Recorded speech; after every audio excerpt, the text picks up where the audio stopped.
KG students, welcome to KGC lecture series as we are looking into the content related to labor legislations. In today's content, we will be seeing an important component which plays a very vital role in labor legislations in India, which is nothing but Indian Labour Conference.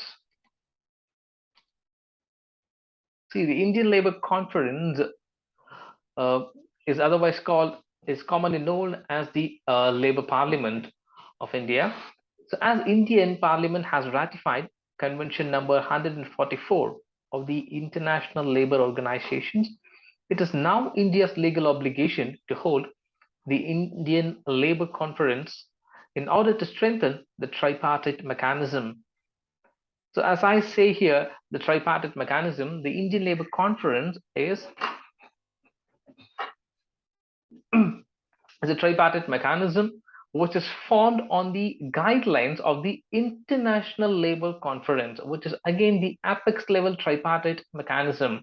So, what is this tripartite mechanism? It holds people, representatives from three different parties, which are the employers on the one hand, employees, the workers on the other hand, as well as government. So, this tripartite mechanism or this tripartite body will be having representatives from the employer side and the employee side as well as from the government side. So as following the line or the guidelines of the International Labour Conference, our Indian Labour Conference is also set up as a tripartite mechanism which will hold this Indian Labour Conference. Okay, this International Labour Conference is the consultative committee is also a consultative committee for the Indian Labour Conference.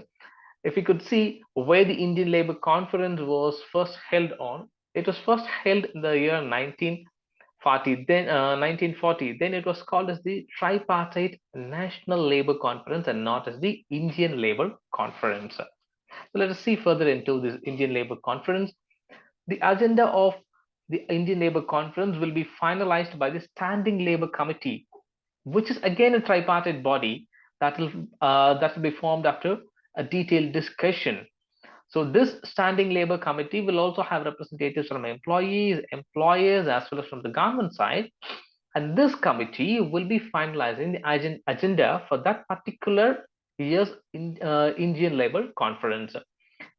So it also advises the government on the issues concerning the working class of the country, the central trade union organizations, the central organizations of employers, then all state governments and union territories and central ministries, as well as departments concerned with the agenda items or the members of the ILC. If you see, the last session of the ILC was conducted in the year 2015. So after that, ILC was not conducted. So what happened is that in July 2021, the Bharatiya Mazdoor Sangh, which is one of the famous labor unions in India, wrote a letter to the Prime Minister asking him to convene the Indian Labour Conference immediately. Why? Because 2020, our Indian labor force, our Indian labor market was struck with COVID-19. So to address those issues, they wanted the Indian Labour Conference to be convened immediately and to proceed further with the economic development of the nation, addressing the various issues faced by workers, employers, as well as the loss faced by the government. So with that, I'll stop here. In this video, we'll continue to have our video lecture sessions. See you all in the next video. Thank you.